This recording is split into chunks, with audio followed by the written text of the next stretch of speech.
Thank you for joining me today. My name is Jessica Traichal, and in this last module today, I'm going to be discussing my personal project management regarding my GIT450 final animation. The official project parameters I got from my client, or professor, was extremely broad. This meant I had to define them clearly for myself.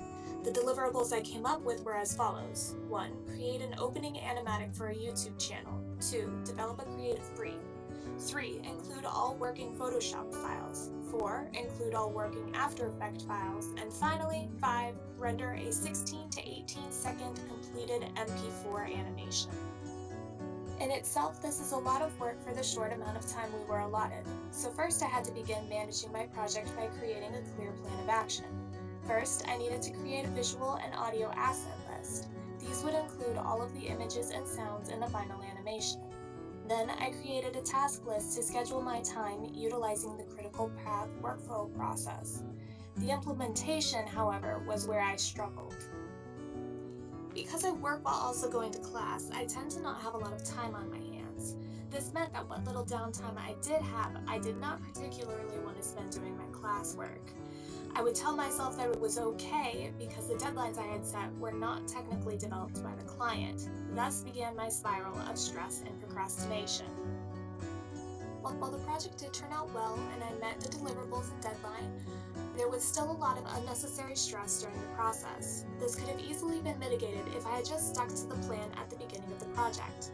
I had planned my time wisely with small tasks each day.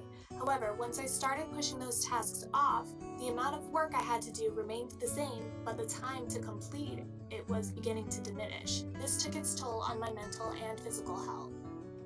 Now, what if I had a do-over?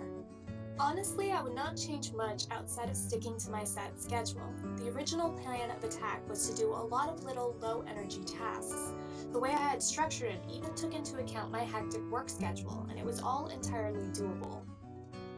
I believe if I had stuck to my plan, the final result would have been more polished. While I am happy with what I turned in, I know it could have been better.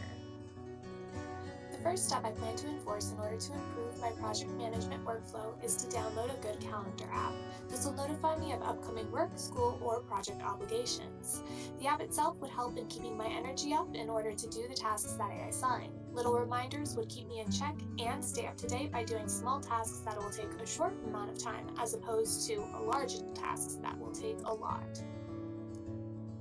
All in all, I think the project went well, but I suppose you can decide for yourself.